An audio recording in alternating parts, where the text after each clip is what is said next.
I was born in Tassie in the 50s, and I had a very, very happy childhood. My brother and I had a great time together with my mum and dad, but things weren't always, from children's perspective, as everything that seems, and my mum and dad had a few marital problems. And in 1968, my brother and I came home from school and we found that our mother wasn't at home. And she had had an argument with Dad, and for whatever reason she'd left and went to Sydney. And my brother and I were extremely upset.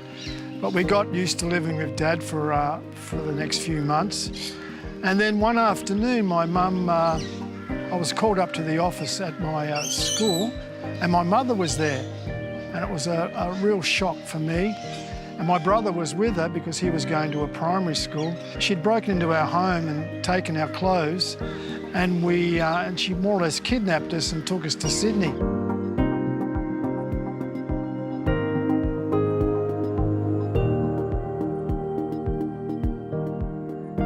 It was a time of upheaval for my brother and I, and confusion. But we were having a great time living with my grandfather and my mum. But on April 25th, Anzac Day in 1969, the police arrived at our front door and notified my granddad that my mum had been killed in a car accident, which totally shattered our lives. And then obviously my dad came to the funeral and picked us up and moved us to Queensland. We moved to the Gold Coast in May in 1969, and a whole new life started for me and my brother.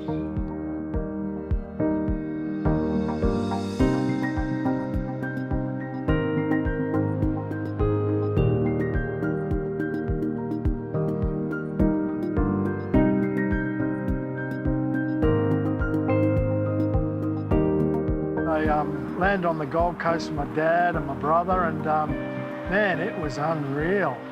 The weather was perfect, hot, warm. After Tassie and the little time I had at Sydney, it was great. And I guess one of the things I did was to fit in with the in crowd, was to do what the in crowd was doing. And I started smoking at school, and then my mates introduced me to surfing, and it was just a whole new world.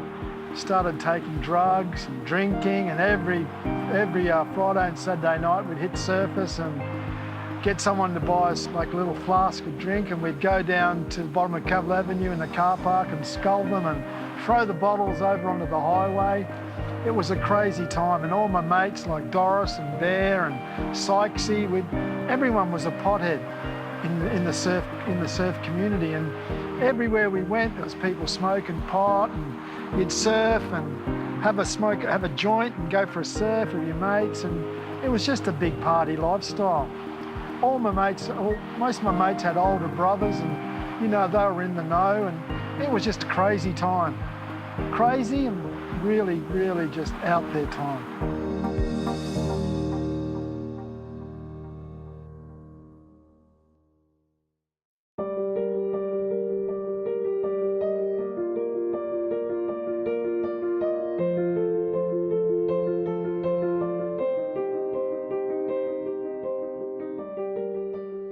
In 1972, my whole life changed as I got a job in a surf shop, very much like this one.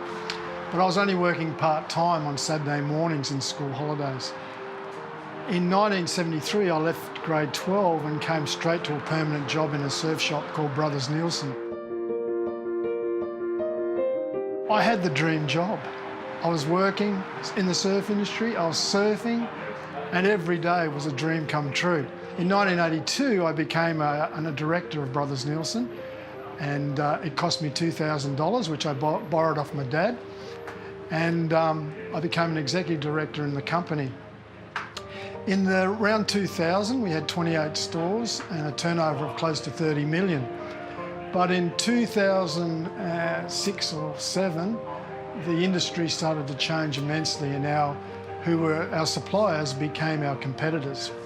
And we were in some financial trouble because of high rents and low margins. In 2008, we went into liquidation, and my life changed because I'd been for nearly 35 years of my life, I'd had a job in the industry and now I had no job at all. And I was feeling pretty depressed.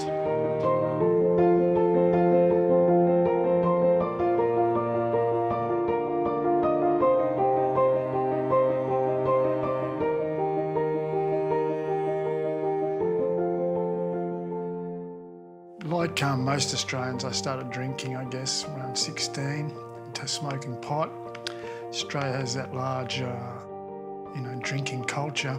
And all through my young life, when we weren't surfing, we were either drinking or smoking pot and magic mushrooms and all the rest. And when I started work in surface, if there wasn't any surf and we didn't go for a surf in our lunch hour, we'd go to the pub and have a couple of beers and a couple of beers after work. And every Friday night I'd be in the quarterdeck bar or the long bar, having a few beers with all my mates and then go out. And all through my life, drinking was a significant part of it. And in fact, I used to think people that didn't drink couldn't be trusted. I had a pretty distorted view of the world. And it kind of got out of control. It didn't get any less. And even when I was in my early 40s, we used to go to the pub for a countery and then have a few beers at work, and then I'd go home and have a six-pack. And it was kind of getting out of control. And as they say, my life was kind of getting a bit unmanageable. I remember one night my wife had a pastor come around just for a Bible study, and I was having a beer in the kitchen because I was the cook and I used to cook and drink at the same time. And I was asked to have a Bible study, and I said, oh no, not this week, maybe next week. And so the next week came around, I was having a beer, and my son came and asked me, Mum wants to know if you want to have a Bible study. And I said, yeah, sure. So I came out to the table, had a cigarette and a beer in my hand, and we started doing a Bible study on Daniel 2. And Daniel 2 is a significant book in the Bible. It's actually the book of prophecy in the Old Testament. And it talks about a dream and a large metal man of 4 metals. And that really was the beginning of my journey into understanding the Bible and the plans that Jesus had for me and how he died for me and took away my sins. And as they say, you've got to start somewhere, and that was really my first step into knowing about the Bible and about Jesus. And subsequently, in 2000, on Remembrance Day, 11th of the 11th, 2000, I was baptised, and I haven't looked back.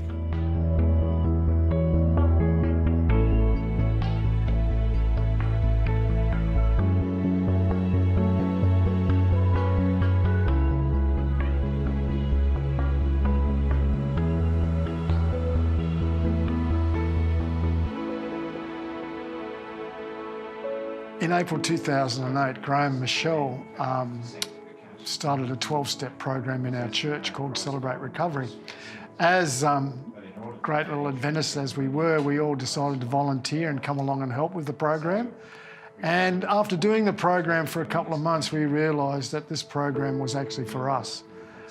We were no longer volunteers, we were deeply engrossed in the program and actually doing the 12 steps. For me, it came at exactly the right time, because in June that year, my business went into liquidation.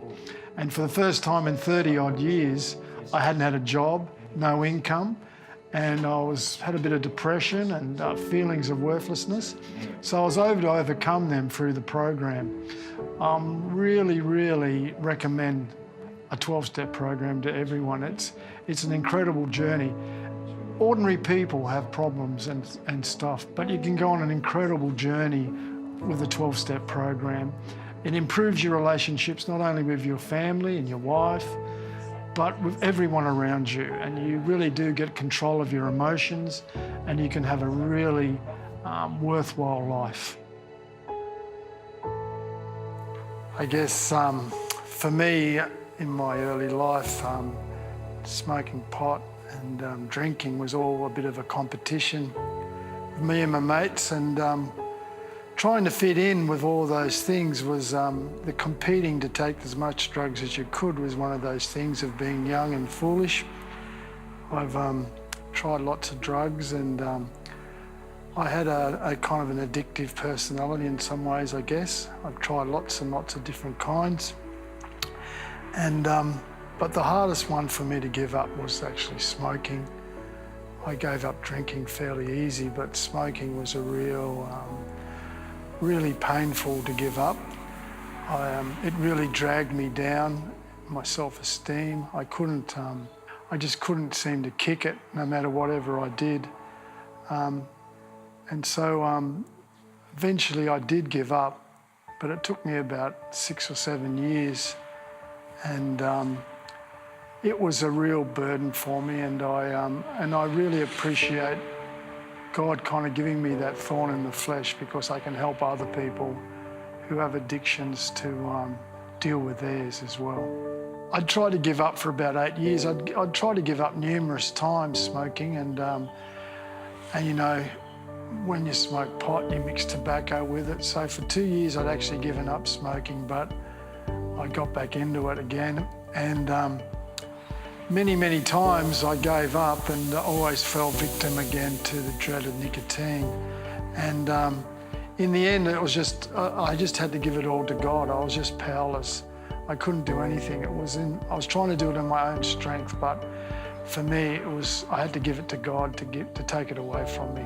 In many ways, we act like little gods ourselves, because we think we know everything, and we sometimes act like we do know everything. And many a times I've judged people, and I've always got it wrong.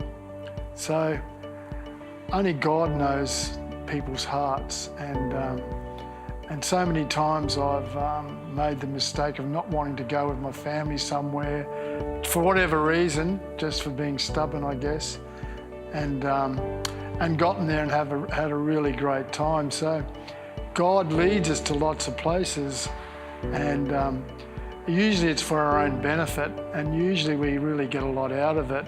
So when I gave God my life, things started to change for me, and a real spiritual emphasis came onto whatever I was doing. I wanted to do it for God.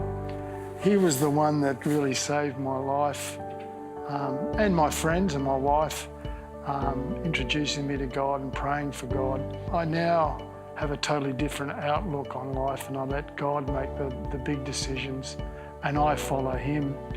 I try not to judge people. I try not to, because I don't know people's hearts like God does. And He leads me in ways that it's been really marvelous, and I can't thank Him enough.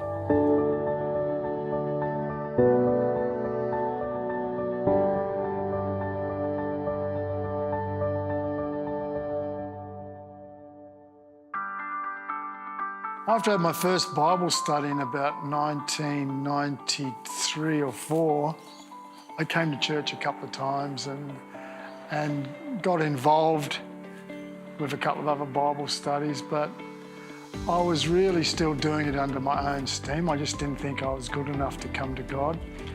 And so I was still struggling with cigarettes and all those things, and I was going to the big camp in South Queensland, and a mate of mine who would go as well. We'd get a couple of bottles of beer and sit in the dark in our car and drink them.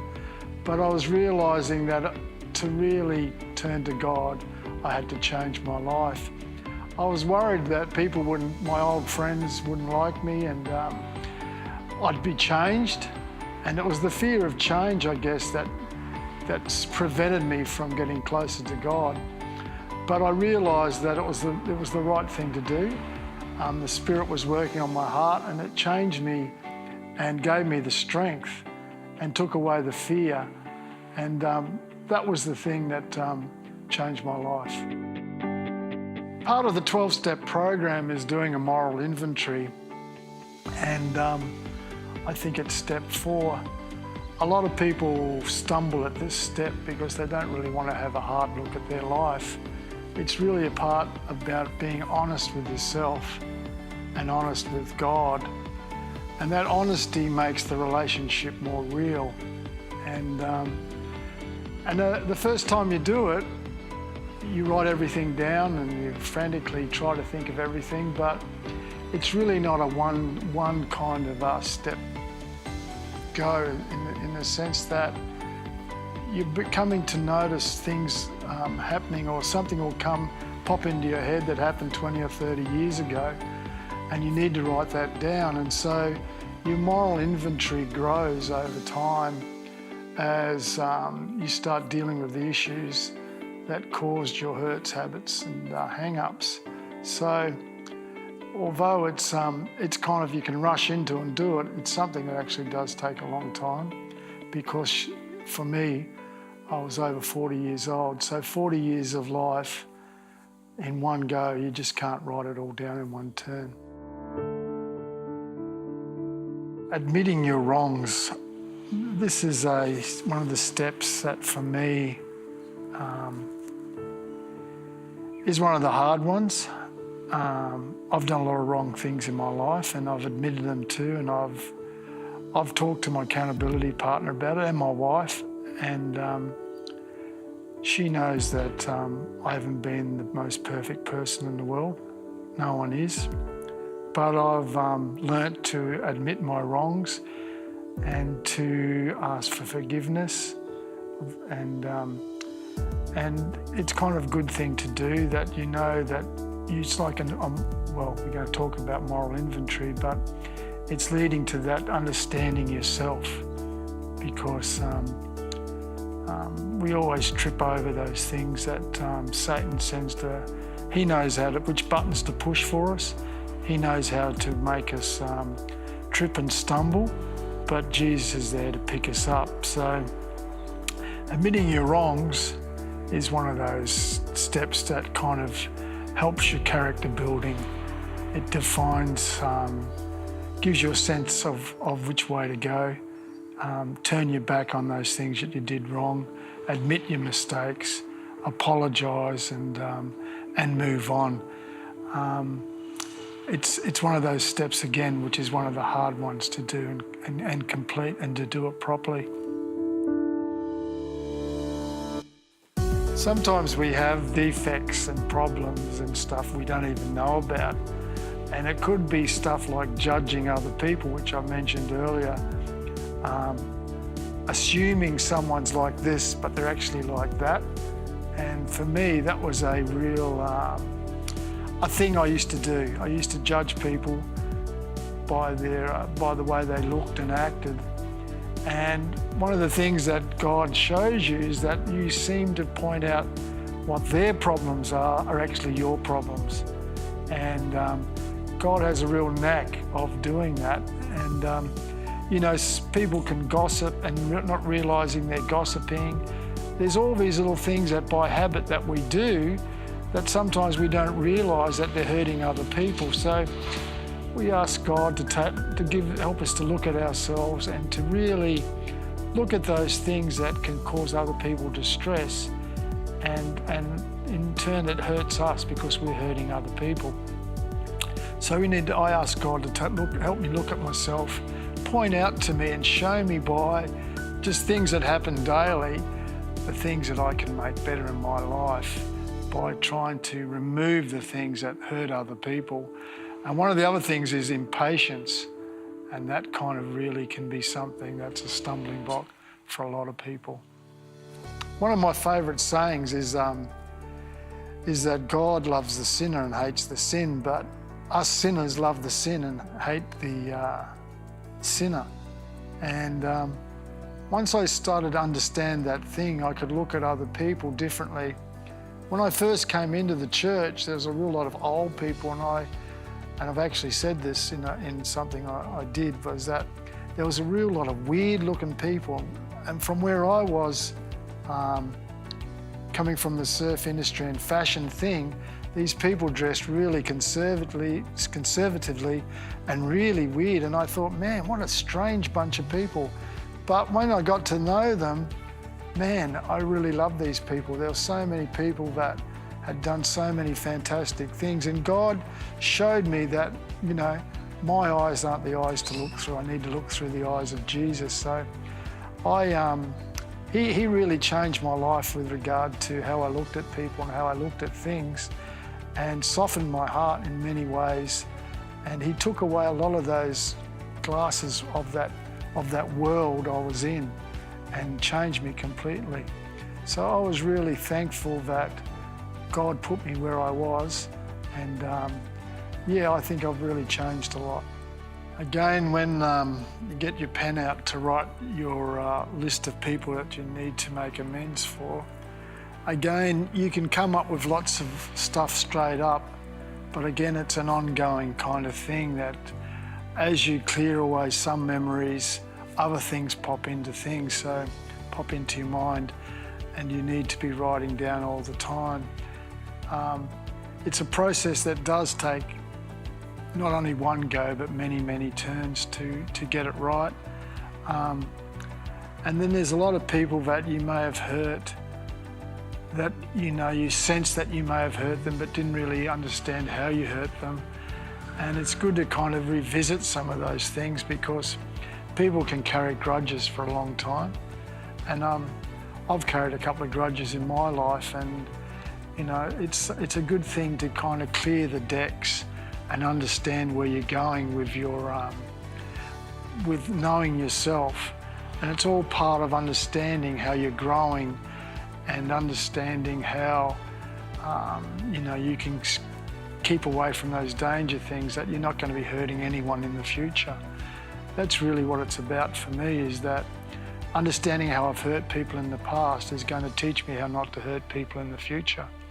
But making that list is important, and there's a lot of people on my list, and I'm really glad that I've got that to work with.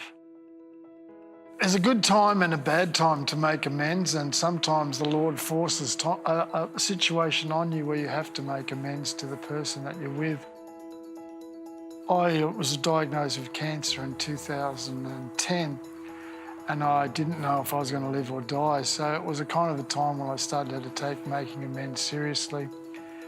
And I did. I talked to my children and my wife and asked them to forgive me for not being the best husband or the best father I could have been. But a time when my brother was in hospital and he was dying, and I really wanted to make amends with him because I hadn't been the best brother I could have been.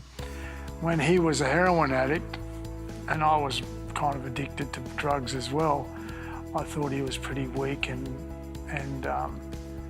why couldn't he give up the drugs? And it was heroin.